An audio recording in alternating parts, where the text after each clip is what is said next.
আজকে দেখাবো অনেক ভাইব্রেন্ট একটা কেক এবং এই গ্রীষ্মে সবার একদম ফার্স্ট ডিমান্ডের কেক, সেটা হচ্ছে অরেঞ্জ কেকের decoration. So let's get started. এবার নিয়ে নিচ্ছি অরেঞ্জ ফ্লেভার একটা ট্যাঙ্ক। এই ট্যাঙ্কে আমি সুগার সিরাপের পরিবর্তে ব্যবহার করব একটা মগে অর্ধেকেরও কম পানি নিয়ে সেখানে 1 চা চামচের মতো ট্যাঙ্ক গুলিয়ে নিব। আর একটা রাউন্ড শেপের বোর্ড নিয়ে নিচ্ছি, সেখানে একটু পরিমাণ ক্রিম লাগিয়ে দিব। এবার প্রথম লেয়ারের কেকটা বসিয়ে নিই। এটা একটা 2 পাউন্ডের অরেঞ্জ ফ্লেভারের কেক।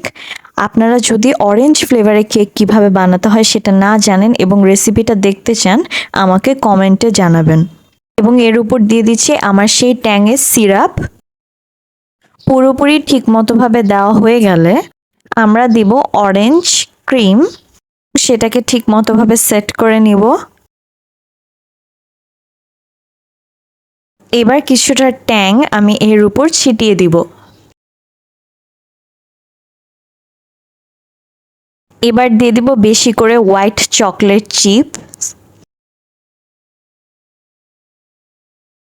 এবার এর পরবর্তী লেয়ারটাও এর উপর আমি বসিয়ে দিব।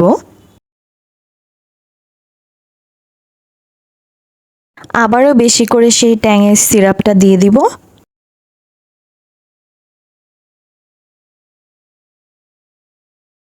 এবার অরেঞ্জ ক্রিমেরও একটা লেয়ার দিয়ে নিব। এবার অল্প ক্রিম দিয়ে উপর দিয়ে পুরাটুকুতে ক্রাম্প কোট করে সেই কেকটাকে আমরা ফ্রিজে 15 মিনিটের জন্য রেখে দিব।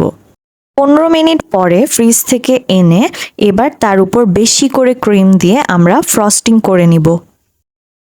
ভালো মতো স্মুথলি এটাকে সেট করে ফিনিশিং দিয়ে নিব।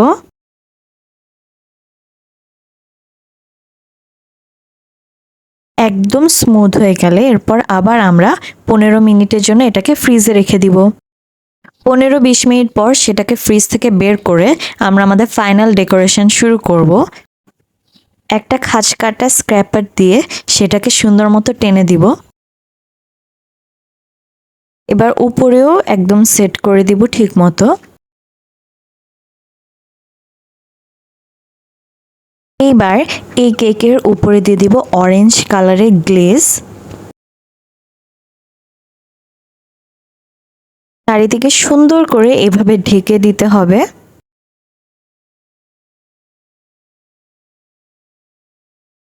উপরে চেরি আর টপার বসালে তৈরি হয়ে গেল আমাদের অরেঞ্জ কেকের ডেকোরেশন।